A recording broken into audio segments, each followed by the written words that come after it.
अभी अभी अरुण ने बताया कि मेरी रमा बुआ नहीं रही। हार्ट अटैक का दौरा उन्हें सदा के लिए हमसे छीन ले गया। मैं पत्थर बनी जाने कब तक सुनने में देखती रह गई। अभी पिछले महीने ही तो उनसे मिलकर आई थी। तब सपने में भी नहीं सोचा था कि उनसे अंतिम बार मिल रही हूँ। कितने स्नेह से उन्होंने मुझे फिर आने को कहा था। बेटी फिर आना। तेरे आने से जी बहल गया था मेरा। पर बुआ, ये क्या मैं फिर आने की सोचती इससे पहले ही तुमने संसार से विदा ले ली। ये कैसा बुलावा था। उस लंबे चौड़े शानदार बंगले में अब किसी से मिलने जाऊंगी। तुम्हारे कमरे का सोनापन कैसे बर्दाश्त कर पाऊंगी। वह कमरा जहाँ तुम्हारा स्नेह भरा वजूद, तुम्हारी मोहब्बत भरी बातें उस बड़े से कमरे को भरा पूरा बनाए रखती थी। उस कमरे की सुनी दीवारें वीरान, छत खाली बेड मुझे तड़पाएंगे। बुआ, भला ऐसी भी क्या जल्दी थी संसार त्यागने की। तुमसे 10-10, 15 से 15 वर्ष बड़े भाई बहन जीवित है और तुम सबसे छोटी होकर हमारा साथ छोड़ गई। पर शायद अच्छा ही हुआ कि तुम मर गई। कि पल पल की मौत मरने से एक बार ही सांसों से नाता तोड़ लेना अच्छा ही होता है। जीवन के सुख मनुष्य को जीने का उत्साह देते हैं। छोटी छोटी खुशियाँ जिंदगी में नई उमंगे जगाती है। तब मनुष्य जीना चाहता है। अपनों की मोहब्बत, अपनापन मन में आशा की किरणें जगा दिया करती है। पर जब ना सुख हो, ना खुशियाँ, ना कोई उमंग, जब आपका वजूद दूसरों पर भार बन जाए, जब अपनों से अपनापन ना पाकर केवल औपचारिकता का एहसास होने लगे, तब मनुष्य स्वयं को बोझ समझने लगता है। उसे सिर्फ अपनी मृत्यु ही राहत का विकल्प नजर आने लगती है। बुआ भी अपने जीवन से तंग आ गई थी। तभी तो मुझसे कहा करती थी, प्रिया, वह स्त्री बड़ी भाग्यशाली होती है जिसे सुहागन की मौत नसीब हो। मेरा दिल कहता है इस मामले में मैं भाग्यशाली रहूंगी। तुम सच ही तो कहती थी बुआ, जीवन भर दुर्भाग्य की छाया तुम्हारे साथ साथ चलती रही, पर अंत में तुमने उसे शिकस्त दे ही डाली। आंसू पलकों से टूट टूट कर गालों को भिगोते रहे और मैं उन्हें पोंछने का साहस न जुटा पाई कि हर बूंद में मुझे रमा बुआ का चेहरा दिखाई दे रहा था। 5 बहनों 4 भाइयों में सबसे छोटी थी मेरी रमा बुआ। दादाजी की गांव में बड़ी इज्जत थी। खाता पीता घराना था। खूब जमीन जायदाद थी। उस जमाने में प्रत्येक घरों में 810 बच्चे होना कोई विशेष बात नहीं होती थी। पर बेटियां पैदा होना तो शायद सदा से ही दुर्भाग्य की निशानी समझी जाती थी और समझी जाती रहेगी। दादाजी भी 5 बेटियों के बोझ तले दब से गए। बहनों में से तो कुछ का विवाह उस समय हुआ जब रमा बुआ मात्र 3-4 वर्ष की रही होंगी।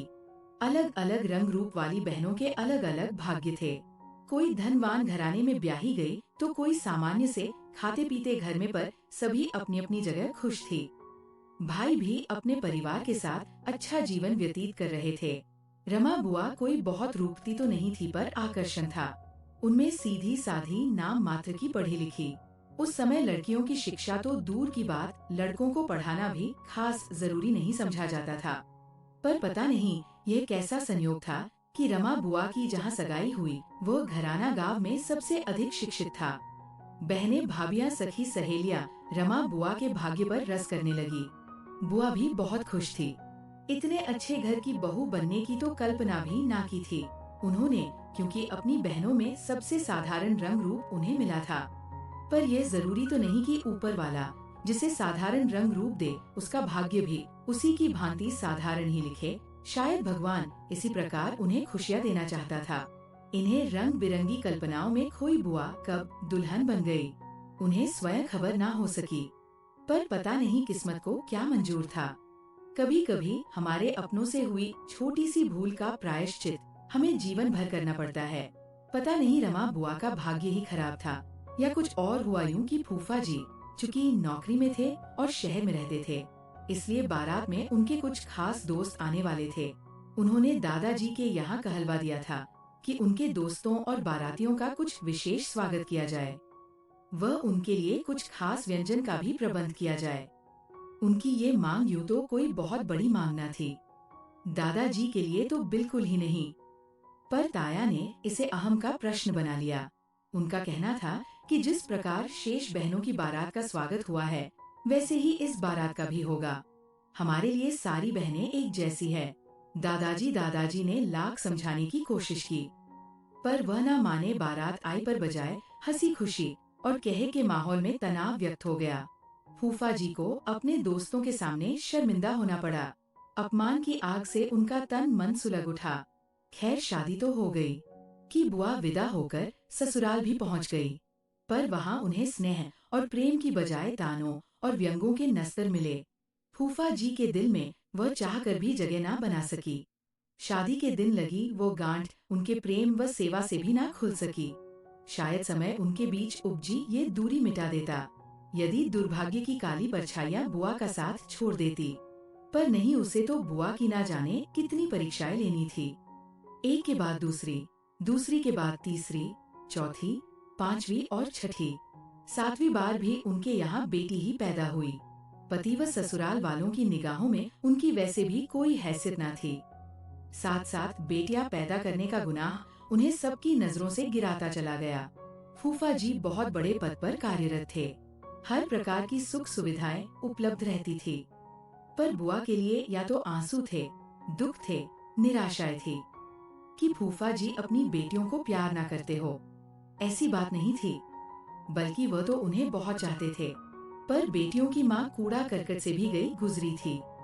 बात पर सबके सामने अपमानित कर देना उनके लिए बड़ी साधारण सी बात थी। बुआ बीमार रहने लगी। 8वीं बार वह फिर बेटी नहीं जन्ना चाहती थी, पर फूफा जी के आगे उनकी क्या मजाल थी। 8वीं बार भगवान को शायद थोड़ा सा तरस आ गया। बुआ पर इस बार उनकी गोद में बेटा डाल दिया। बुआ को जैसे नया जीवन मिल गया था। खुशी से फूले ना समा रही थी। कितनी मन्नतों, कितनी प्रार्थनाओं के पश्चात ये फल मिला था। उन्हें माँ बहनों को भी बहुत प्रसन्नता हुई। दुखियारी बहन को कुछ तो खुशियाँ मिली। बुआ मायके ना के बराबर आती थी। शादी के बाद फूफा जी ने उनके मायके जाने पर पाबंदी लगा दी थी। उन्हें घिरना थी अपने ससुराल वालों से बड़े ताया को भी। बाद में अपनी गलती का एहसास हुआ। उनकी भूल बहन के जीवन में विष घोल देगी। शायद इसका आभास न था उन्हें, पर अब पछताने से भी वह उसका प्रायश्चित नहीं कर सकते थे। सबके बच्चे बड़े हो गए, शादी ब्याह होने लगे। रमा बुआ की बेटियों की भी एक के बाद एक अच्छे घराने में शादियां हो गई। 2 बेटियां डॉक्टर थी, बेटा भी इंजीनियर था।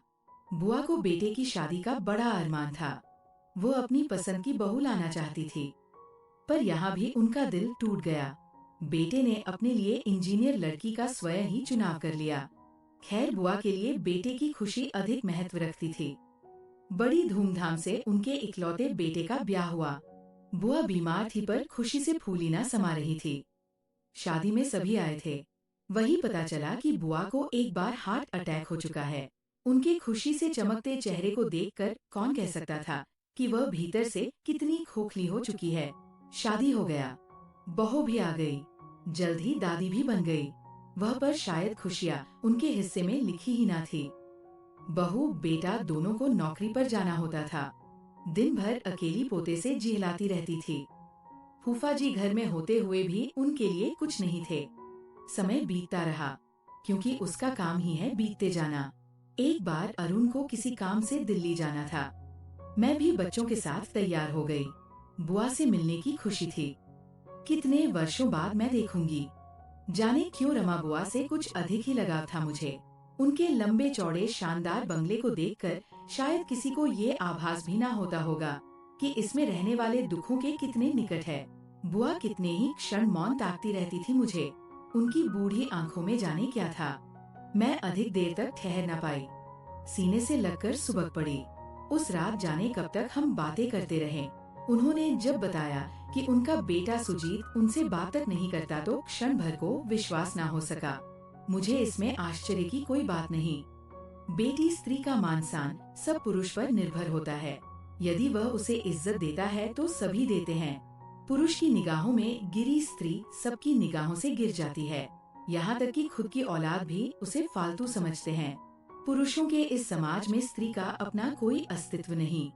विवाह से पहले बाप और भाई के अधीन, विवाह के बाद पति के और बुढ़ापे में बेटों के अधीन होता है उसका वजूद। इतना कहकर उन्होंने एक गहरी सांस ली और बोली, सुजीत ने सदा ही पिता के सामने मुझे अपमानित होते देखा, शायद इसलिए जब उसे दो स्त्रियों के बीच निर्णय लेना पड़ा तो सदा ही अस्तित्वहीन माँ पत्नी के समक्ष फिर महत्वहीन रह गई। उसने पूरी तरह पत्नी का पक्ष ले लिया और बहू उन्होंने फिर एक ठंडी सांस भरी और कहने लगी, जिस बहू को मैंने बेटी से कम नहीं समझा, जिसकी अपनी सारी बीमारी भूलकर सेवा की अपने हाथों से उसका लंच बॉक्स बना कर दिया करती, उस बहू की ना जाने क्यों मैं माँ के बजाय दुश्मन ही बनती चली गई। वो शुरू से ही खींची खींची रही। फिर मेरे खिलाफ सुजीत के कान भरने शुरू कर दिए और मेरा बेटा, वह बेटा जिसके जन्म के समय मैं मौत के मुंह से वापस आई थी, वह बेटा जिसको पाकर मैं जीवन के सारे दुख भूल गई थी, अपनी पत्नी की झूठी शिकायतें लेकर मुझसे लड़ा, मुझे बुरा भला कहा, यहाँ तक कि अब बात करना तक छोड़ दिया है। मैं इतने बड़े घर में अपनों के बीच एक ऐसा बोझ बन गई हूँ, बेटी जिससे सभी दामन बचाते फिरते हैं, सभी उनका गला रंध गया और वो फफक कर रो पड़ी और मैं पत्थर बनी, केवल उनका मुंह ताकती रह गई। उनके आंसू पोंछते हुए तसल्ली के दो शब्द भी ना बोल सकी। यूं भी उनके दुखों पर तसल्ली देने के लिए मेरे पास शब्द ही कहाँ थे। जाने कितने क्षण बीत गए। तब मैंने धीरे से पूछा, और फूफा जी, उनका व्यवहार अब कैसा है? बुआ जी वो फीकी सी हंसी हंस दी। फूफा जी अब ठीक है, मुझे कुछ नहीं कहते। शायद उनके हिस्से के अत्याचार अब समाप्त हो चुके हैं, मैं भी सब भूल चुकी हूँ। ये सब तो भाग्य की बातें हैं, मेरा भाग्य ही खोट था। अब तो बस एक ही इच्छा है, इस संसार से सुहागिन रहते ही विदा ले लूं। पर मुझ अभागिन के भाग्य में ये गौरव, ये सुख कहाँ? बुआ ये क्या कह रही हो? भगवान ना करे अभी तो सुन बेटी, मुझसे थोड़ी सी भी सहानुभूति है तो यही प्रार्थना करना, इसी में मेरी मुक्ति है। उन्होंने आंसू पोंछते हुए कहा था और मैं चुप रह गई थी। तीसरे दिन मैं वहाँ से भारी मन से वापस चली आई थी। उन्होंने बड़ी आस से फिर आने को कहा था और अब मैं फिर उनके बंगले में जाने के लिए किसी तरह स्वयं को तैयार ना कर पा रही थी। पर जाना तो था ही और मैं गई भी। बेटिया अभागिन माँ के सर पर आंसू बहा रही थी, बेटा भी रो रहा था और बहू भी दिखावे को आंखें पोंछ रही थी। पर इन रोने वालों में सबसे अधिक रोने वाले फूफा जी थे।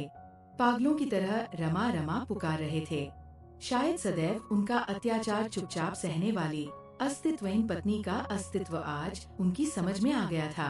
आंसुओं की धुंध में मैंने देखा बुआ को दुल्हन की तरह सजाया गया था और एक चीज जो सबसे अधिक स्पष्ट हो रही थी वो था उनकी मांग में भरा लाल सिंदूर। बुआ के तेजस्वी मुख पर एक निश्चिंत मुस्कान थी, जैसे कह रही हो, देखो आज मैंने अपने निर्दयी भाग्य को शिकस्त दे दी और सुहागिनों का गौरव लेकर संसार से जा रही हूँ। ना मैं भाग्यशाली।